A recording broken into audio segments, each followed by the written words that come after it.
Blah, blah, blah, blah, blah, blah. David Moyes. Welcome, Miles.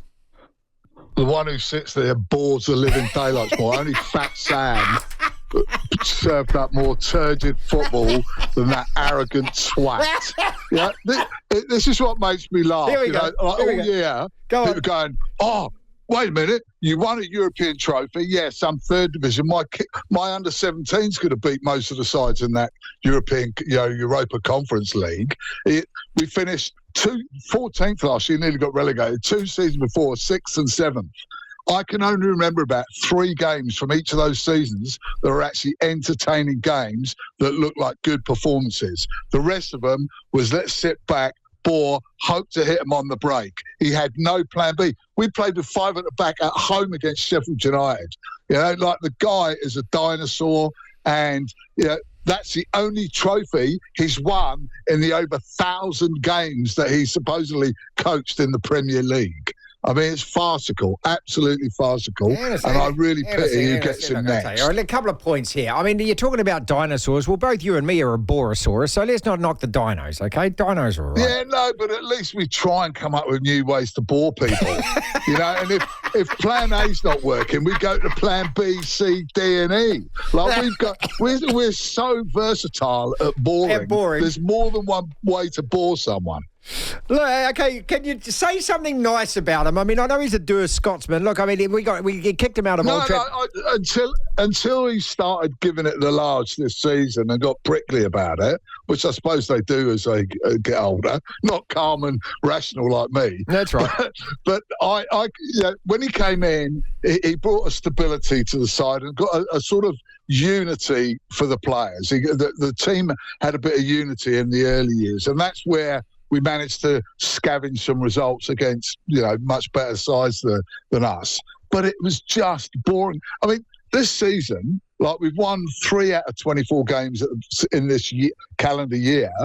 Well, that sounds like Man United, conceded more goals other than the bottom 3. Yeah. It's like, and he's a defence-minded coach.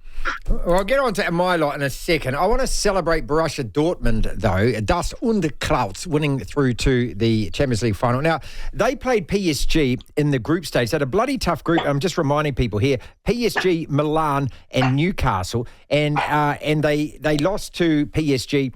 And then they drew it, and then they beat them, okay? Then they beat PSV, and then they beat Atletico, and now they've beaten PSG again to get through to the final. That game this morning, 2 legs, they both won, each one 1-0. Have they deserved to get there? Oh, very much so. I mean, both games, they were the better side. I was really surprised this morning. And having seen PSG in their previous round, I thought this side could finally be going to do it. But they've just gone back to type. They've choked when it really matters. This morning, Dortmund looked like the favourite side. They looked like the side that was playing at home.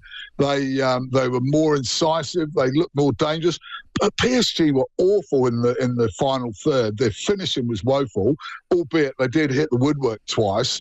They never convinced at doing it. And I thought it was great. I mean, Matt Hummels, I've always thought he's a really decent player. He's 35 now, and he was basically unmarked. A lovely header at the far post. It must be like Christmas for him now, coming to near the end of his career and making it into a Champions League final. Well deserved, and whoever comes out of the other side, I definitely want this mob to go on and win. I wouldn't mind an all-German final, to be honest. Yeah. Be quite good. Well, look, these two played at Wembley in 2013, remember? And there's been 3 Champions League finals in 12 years at Wembley. I mean, it's obviously the super stadium and everything, but is also part of the reason, people like you and me are attracted to this side. And which is unusual because they are a German side, because they are actually owned by their fans, aren't they? And they aren't one of the conglomerate corporate clubs.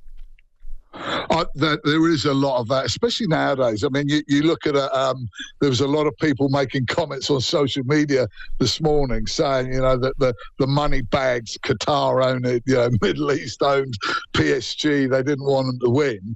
And there's a resentment. Manchester City suffer the same thing. There's an obscene amount of money which has brought success. And when you go, I mean, neither of us have been to Dortmund. I haven't been there, and I'm bloody sure you haven't. No. But we watch a lot of it. And their fans are phenomenal. It's like 80,000 there in that stadium every week, and they're rocking right from the beginning. It's just passion. You can't help but get swept away with that. And they play with a good old-fashioned centre forward as well, which is always good to see. So I've got a big soft spot for Dortmund. Obviously, Kaiserslautern is our main team, but they're having a bit of a rough time of it at the moment, so we won't mention them. Speaking of soft spots, final football topic is the Man United defence. And go in defence of Ten Hag here. I would still sack most of those players and get rid of those players before I sack the coach, but that's not how football goes these days. He's on thin ice at the moment. You would have loved it yesterday. Crystal Palace absolutely tore us to pieces, mate, 4-0. I would have loved it if I'd have backed myself to the team that I wanted to win and put them on my accumulator at the TAB. Instead, I thought, Man United are playing good money. It was almost $3, I think. You've done this twice now, mate. You've done it twice now. I took them, and 3 out of 4 won, and your lot got absolutely reamed. It was, in fact, it could have been a lot more. And that Palace side, the last few games, they've really turned themselves around. The likes of Eze and Elise playing superb football, and they're really good to watch. And on a much smaller scale, I think that they've got the best week in, week out atmosphere in the Premier League. And I think they only, I might be wrong, they may have changed the ground, but it's only about 25,000 that it holds at Sellers Park. And it just rocks the whole way. No, I thought they were Zimmer frames and basically OAPs their fans, weren't they? No.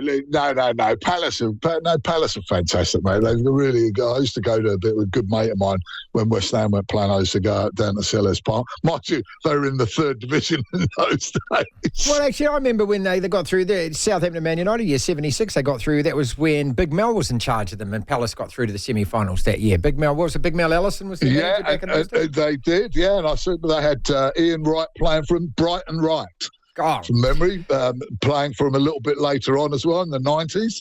Alan Pardew as well that scored one. That was, again, they made in the mid-70s and then in the early 90s. Might have even been 1990. Yeah, it was against my Yeah, they drew 3-3 in the first one. They lost the replay 1-0. Snooker at the Crucible, a brand new champion. Why do you like snooker at the Crucible, mate?